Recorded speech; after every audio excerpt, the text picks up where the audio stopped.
ನಮಸ್ಕಾರ ವೀಕ್ಷಕರೇ, ಮತ್ತೊಂದು ವಿಡಿಯೋಗೆ ಸ್ವಾಗತ. ನಿನ್ನೆ ಎಪಿಸೋಡಲ್ಲಿ ಯಾರ್ಯಾರು ಈ ವಿಷಯಗಳನ್ನ ಗಮನಿಸಿದ್ರಿ ಅನ್ನೋದನ್ನ ಕಮೆಂಟ್ ಮಾಡಿ ಹೇಳಿ. ಹಾಗೇನೆ ಅದರ ಬಗ್ಗೆ ನಿಮ್ಮ ಅಭಿಪ್ರಾಯಗಳನ್ನ ಕೂಡ ತಿಳಿಸಿ ಅಂತ ಹೇಳ್ತಾ, ಏನಪ್ಪಾ ಅಂದ್ರೆ ಇಲ್ಲಿ ಜಾನ್ವಿ ಅವರು ಅಶ್ವಿನಿ ಗೌಡ ಅವ್ರಿಗೆ ಎಷ್ಟೇ ಸುದೀಪ್ ಅವರು ಹೇಳಿದ್ರು ಕೂಡ, ಶಾಂತ ರೀತಿಯಿಂದ ಹೇಳಿದ್ರು ಕೂಡ ಅವರು ತಲೆಗೆ ಹೋಗ್ತಾ ಇಲ್ಲ. ತಪ್ಪ ಮೇಲ್ ತಪ್ಪು ಮಾಡ್ತಾನೆ ಇದ್ದಾರೆ. ತಪ್ಪ ಮೇಲ್ ತಪ್ಪು ಅನ್ನೋಕಿನ್ನ ತಪ್ಪನ್ನ ರಿಪೀಟ್ ಮಾಡ್ತಾ ಇದ್ದಾರೆ ಅಂತಾನೂ ಕೂಡ ಹೇಳ್ಬೋದು. ಇಲ್ಲಿ ಸುದೀಪ್ ಅವರು ಸರಿಯಾಗಿ ಕ್ಲಾಸ್ ತಗೊಂಡಿದ್ರೆ ಈ ರೀತಿ ಆಗ್ತಿರ್ಲಿಲ್ಲ ಅನ್ನೋದು ನನ್ನ ಅಭಿಪ್ರಾಯ.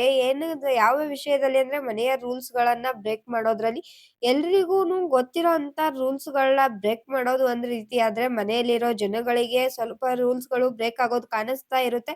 ಇನ್ ಸ್ವಲ್ಪ ರೂಲ್ಸ್ ಗಳು ಬ್ರೇಕ್ ಆಗೋದು ಕಾಣಿಸ್ತಾನೆ ಇಲ್ಲ ಅಂತ ಹೇಳ್ಬೋದು. ಅಂತ ರೂಲ್ಸ್ ಗಳ ವಿಚಾರದಲ್ಲಿ ಕಿಚ್ಚ ಸುದೀಪ್ ಅವರು ಸ್ವಲ್ಪ ಜೋರಾಗಿ ಮಾತಾಡಿದ್ರೆ ಚೆನ್ನಾಗಿರ್ತಿತ್ತು. ಯಾಕಪ್ಪ ಅಂದ್ರೆ ನಾಮಿನೇಷನ್ ಪ್ರಕ್ರಿಯೆ ಆಗಿರ್ಬೋದು, ಕಳಪೆ ಆಗಿರ್ಬೋದು, ಯಾರಿಗೆ ಕೊಡ್ಬೇಕು, ಯಾರಿಗೆ ಕೊಡಬಾರ್ದು, ಏನ್ ಮಾಡ್ಬೇಕು, ಏನ್ ಮಾಡ್ಬಾರ್ದು ಅನ್ನೋ ರೀತಿಯಲ್ಲಿ ಮಾತಾಡ್ಕೊಳ್ಳೋ ಹಾಗೇನೆ ಇಲ್ಲ ಅಂತ ಹೇಳಿದ್ರು ಕೂಡ ಇಲ್ಲಿ ನಿನ್ನೆ ಮತ್ತೆ ಕೂಡ ಅಶ್ವಿನಿ ಗೌಡ ಅವರು, ಜಾನ್ವಿ ಅವರು ಹಾಗೇನೆ ಧ್ರುವಂತ್ ಅವರು ಅದ್ರ ಬಗ್ಗೆ ಚರ್ಚೆನ ಮಾಡ್ತಾರ. ನಾನು ಯಾರಿಗೆ ಎಲಿಮಿನೇಟ್ ಮಾಡ್ತೀನೋ ನೀವು ಕೂಡ ಅವ್ರಿಗೇನೆ ಎಲಿಮಿನೇಟ್ ಮಾಡಿದಾಗ ಅದು ಸ್ಟ್ರಾಂಗ್ ಆಗಿ ನಿಂತ್ಕೊಳ್ಳುತ್ತೆ. ಅವರು ನಾಮಿನೇಟ್ ಆಗ್ತಾರೆ ಅಂತ ಹೇಳ್ತಾರೆ.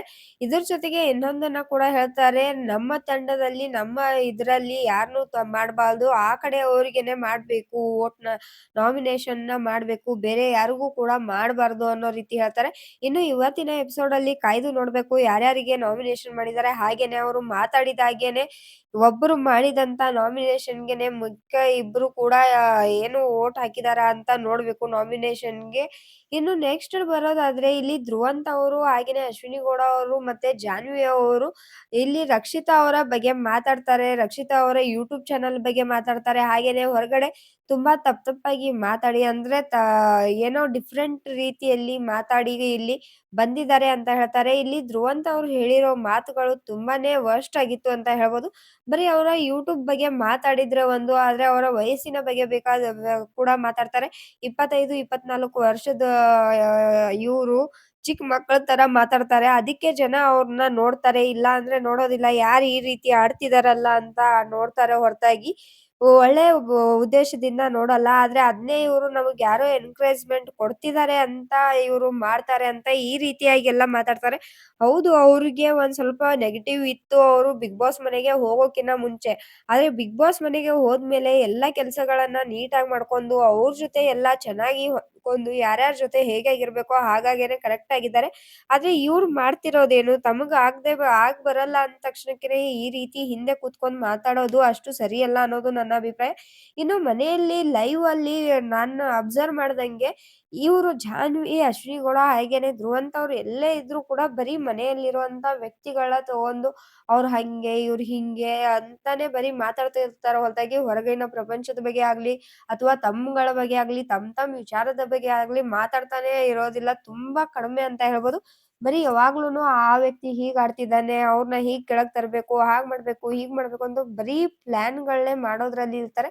ಇನ್ನು ಮಿಕ್ಕಿರೋ ಕಂಟೆಸ್ಟೆಂಟ್ ಗಳೆಲ್ಲ ನೋಡಿದ್ರೆ ಅವ್ರ ಪಾಡಿಗೆ ಅವರು ತಮ್ದ್ ಹೊರಗಿನ ವಿಚಾರನೋ ಅಥವಾ ಮನೆ ವಿಚಾರನೋ ಬೇರೆ ಯಾವ್ದ್ಯಾವ್ದೋ ವಿಚಾರನ ಮಾತಾಡ್ತಾರೋ ಹೊರತಾಗಿ ಇವ್ರ ತರ ಕುತಂತ್ರ ಎಲ್ಲ ಮಾಡಲ್ಲ ಅಂತ ಹೇಳ್ಬೋದು. ಇದು ಅಷ್ಟೇ ಆಗಿದ್ರೆ ಹೋಗ್ಲಿ ಬಿಡು ಅನ್ಬೋದಿತ್ತು. ಆದ್ರೆ ಅಶ್ವಿನಿ ಗೌಡ ಅವರು ರಕ್ಷಿತಾಗೆ ಅಮಾವಾಸ್ಯೆ ಅಂತ ಹೇಳ್ತಾರೆ ಕೂಡ. ನೀವು ನಿನ್ನೆ ಎಪಿಸೋಡ್ ಅಲ್ಲಿ ಅಬ್ಸರ್ವ್ ಮಾಡಿದ್ರೆ ಗಿಲ್ಲಿ ಬಂದ್ಬಿಟ್ಟು ಯಾರು ಧ್ರುವಂತ್ ಅವ್ರ ಜೊತೆ ಯಾರ್ಯಾರು ಕ್ಲೋಸ್ ಆಗ್ತಾರೋ ಅವ್ರೆಲ್ಲ ನಾಮಿನೇಟ್ ಆಗಿ ಹೋಗ್ತಿದ್ದಾರೆ ಅಂತ ಹೇಳಿದಾಗ ಹಾಗಿದ್ದಾಗ ಯಾರು ರಕ್ಷಿತಾ ಅವ್ರ ಜೊತೆನೂ ಅವ್ರು ಕ್ಲೋಸ್ ಆಗಿದ್ರು, ಅದಕ್ಕೆ ಅವ್ರು ಹೋಗಿದ್ದು ಅಂತ ಹೇಳ್ತಾರೆ. ಇದೆಲ್ಲ ಅಷ್ಟೇ ಆಗಿದ್ರೆ ಹೋಗ್ಲಿ ಬಿಡು ಅನ್ಬೋದಿತ್ತು, ಏನೂ ಇಲ್ಲ ಅನ್ಬೋದಿತ್ತು. ಆದ್ರೆ ಅದಾದ ತಕ್ಷಣನೇ ಇಮಿಡಿಯೇಟ್ ಆಗಿ ಅವರು ಅಮಾವಾಸ್ಯೆನೆ ಪಕ್ಕದಲ್ಲಿ ಇಟ್ಕೊಂಡಿದ್ಯಾ ಹೋಗ್ ನೀನು ಅಂತಾರೆ. ಇಲ್ಲಿ ಅಮಾವಾಸ್ಯೆ ಅನ್ನೋದನ್ನ ಇವರು ಪಾಸಿಟಿವ್ ವೇ ನಲ್ಲಿ ಹೇಳೇ ಇಲ್ಲ, ಇದನ್ನ ನೆಗೆಟಿವ್ ಅಲ್ಲೇ ಹೇಳಿದ್ದಾರೆ. ಇದಕ್ಕೆ ನೂರಾರು ಅರ್ಥಗಳು ಕೂಡ ಬರ್ತವೆ ಅಂತ ಹೇಳ್ಬೋದು. ಏನಂದ್ರೆ ಅಮಾವಾಸ್ಯೆ ಅನ್ನೋದನ್ನ ಒಂದು ದರಿದ್ರ ಅಂತ ಹೇಳ್ತಾರಲ್ಲ, ಆ ರೀತಿ ಯಾರ್ ಕಾಲಿಟ್ಟಲ್ಲಿ ಎಲ್ಲ ಕೆಟ್ಟದಾಗುತ್ತೋ ಅವ್ರು ಕೂಡ ಅಂತಾರೆ. ಅದಷ್ಟೇ ಅಲ್ದಿರ ಅವ್ರ ಕಲರ್‌ಗೆ ಏನಾದ್ರು ಇವ್ರು ಆ ರೀತಿಯಾಗಿ ಮಾತಾಡ್ತಾ ಇದ್ದಾರಾ ಅಂತ ಕೂಡ ಇಲ್ಲಿ ಡೌಟ್ ಬರುತ್ತೆ. ಆದ್ರೆ ಅವ್ರು ಹೇಳಿರೋ ವೇ ಅಂತೂ ನೋಡಿದ್ರೆ ಇಲ್ಲಿ ನೆಗೆಟಿವ್ ಆಗೇ ಹೇಳಿದಾರೆ ಹೊರತಾಗಿ ಪಾಸಿಟಿವ್ ಅಲ್ಲ. ಈ ರೀತಿಯ ವರ್ಡ್‌ಗಳನ್ನ ಯೂಸ್ ಮಾಡೋದು ಅವ್ರಿಗೆ ಶೋಭೆನೂ ಅಲ್ಲ ಅಂತ ಹೇಳ್ಬೋದು. ಅಷ್ಟೆಲ್ಲ ತಿಳ್ಕೊಂಡು ಎಷ್ಟೆಲ್ಲ ಮಾತಾಡ್ತಾರೆ ಅಶ್ವಿನಿ ಗೌಡ ಅವರು. ಆದ್ರೆ ಈ ತರ ವರ್ಡ್‌ಗಳನ್ನ ಯೂಸ್ ಮಾಡ್ಬೇಕಾದ್ರೆ ಇವ್ರ ಬುದ್ಧಿ ಎಲ್ಲಿ ಹೋಗಿರುತ್ತೆ, ಅಂದ್ರೆ ಈ ರೀತಿಯಾಗಿ ಮಾತಾಡಿದ್ರೆ ಅವ್ರ ಮಾನ ಮರ್ಯಾದೆಗೆ ಧಕ್ಕೆ ಬರಲ್ವಾ ಅನ್ನೋಂತ ವಿಚಾರಗಳು ಕೂಡ ಇವ್ರ ತಲೆಗ್ ಬರಲ್ವಾ ಅಂತ. ಇನ್ನು ನೆಕ್ಸ್ಟ್ ನೋಡೋದಾದ್ರೆ ಇಲ್ಲಿ ಧ್ರುವಂತ್ ಅವರು ಕೂಡ ಮಾತಾಡ್ತಾ ಇರ್ತಾರೆ. ಅದು ಅಲ್ಲದೆ ಇವತ್ತಿನ ಲೈವ್ ನೋಡ್ತಾ ಇದ್ದೆ ನಾನು. ಅದರೊಳಗೆ ಧ್ರುವಂತ್ ಹೇಳ್ತಾರೆ, ತಪ್ಪು ಯಾವ್ದು ಗೊತ್ತಾ ಮೇಡಮ್, ನಾವು ಒಬ್ರು ತಪ್ಪು ಮಾಡ್ತಾ ಇರ್ತಾರಲ್ವಾ, ಅದನ್ನ ನೋಡ್ಕೊಂಡು ನಾವು ಸುಮ್ನಿರ್ತೀವಲ್ವಾ, ಅದು ದೊಡ್ಡ ತಪ್ಪು ಅಂತ ಹೇಳ್ತಾರೆ. ಆ ರೀತಿ ತಪ್ಪನ್ನ ಮಾಡಕ್ಕೆ ನನ್ ಕೈಲಂತೂ ಆಗಲ್ಲ ಅಂತ ಹೇಳ್ತಾರೆ. ಇವ್ರು ಎಲ್ಲ ಮಾತಾಡ್ಬೇಕಾಗಿದ್ರೆ ತಾನು ಸೇರ್ಕೊಂಡು ತಪ್ಪು ಮಾಡ್ತಿದಾರಲ್ಲ, ಇದ್ರ ಬಗ್ಗೆ ಏನ್ ಹೇಳ್ತಾರೆ ಧ್ರುವಂತವ್ರು? ಹೋಗ್ಲಿ, ಒಂದು ಹುಡ್ಗಿ ಬಗ್ಗೆ, ಅದು ತಮ್ಮ ಊರವ್ರೆ ಅಂತ ಹೇಳ್ಕೊತಾರಲ್ವಾ, ಆ ಹುಡ್ಗಿ ಬಗ್ಗೆನೇ ಈ ರೀತಿಯಾಗಿ ಅಮಾವಾಸ್ಯೆ ಅಂತ ಮಾತಾಡ್ಬೇಕಾದ್ರೆ ಅದು ಇವ್ರಿಗೆ ತಪ್ಪೇ ಅನಿಸ್ಲಿಲ್ವಾ ಅನ್ನೋದು ಒಂದು ವಿಚಾರ. ಇನ್ನು ನೆಕ್ಸ್ಟ್ ಇನ್ನೊಂದ್ ಮಾತನ್ನ ಕೂಡ ಹೇಳ್ತಾರೆ ಇವತ್ತಿನ ಲೈವ್ ಅಲ್ಲಿ ಧ್ರುವಂತ್ ಅವರು. ನಾನು ಕೆಲವೊಂದ್ ಸಾರ್ತಿ ಜಾಣ ಮೂಕ ಆಗ್ತೀನಿ. ಅಂದ್ರೆ ತಪ್ಪು ಮಾಡ್ತಾ ಇದ್ರು ಕೂಡ ನೋಡಿಕೊಂಡು ಕೂಡ ನಾನು ಸುಮ್ನೆ ಇರ್ತೀನಿ. ಯಾಕಪ್ಪ ಅಂದ್ರೆ ಅವ್ರಿಗೆ ನಾನ್ ಯಾಕೆ ಹೇಳ್ಬೇಕು? ಅವ್ರಿಗೆ ಹೇಳೋದ್ರಿಂದ ಅವರು ಮುಂದೆ ಇಂಪ್ರೂವ್ ಆಗ್ತಾರೆ ಅನ್ನೋ ಸಲುವಾಗಿ ನಾನು ಹೇಳ್ಕೊಳಲ್ಲ.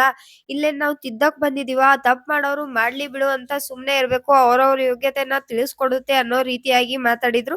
ಸೊ ಇವ್ರು ಬೇಕು ಅಂತಾನೆ ಅಶ್ವಿನಿ ಗೌಡ ಅವ್ರಿಗೆ ಅಥವಾ ಜಾನ್ವಿ ಅವರಿಗೆ ಇಲ್ಸಲ್ಲದನ್ನ ತಲೆಯಲ್ಲಿ ತುಂಬಿ ಏನಾದ್ರೂ ಇವ್ರನ್ನ ಎತ್ತ್ ಕಟ್ತಿದಾರ ಅನ್ನೋದು ಕೂಡ ಇಲ್ಲಿ ಪ್ರಶ್ನೆ ಬರುತ್ತೆ. ಕಾಯ್ದು ನೋಡೋಣ ಏನಾಗುತ್ತೆ ಅಂತ. ಇದರ ಬಗ್ಗೆ ನಿಮ್ಮ ಅಭಿಪ್ರಾಯ ಏನು ಅನ್ನೋದನ್ನ ಕಮೆಂಟ್ ಮಾಡಿ ತಿಳಿಸಿ. ಹಾಗೇನೇ ಇದೇ ರೀತಿಯಾದ ವಿಡಿಯೋಗಳಿಗೆ ಇನ್ನೂ ನಮ್ಮ ಚಾನೆಲ್‌ನ ಸಬ್ಸ್ಕ್ರೈಬ್ ಮಾಡ್ಕೊಂಡಿಲ್ಲ ಅಂದ್ರೆ ಸಬ್ಸ್ಕ್ರೈಬ್ ಮಾಡ್ಕೊಳ್ಳಿ. ಹಾಗೇನೇ ಪಕ್ಕದಲ್ಲಿರುವಂತ ಬೆಲ್ ಐಕಾನ್‌ನ ಕ್ಲಿಕ್ ಮಾಡಿ.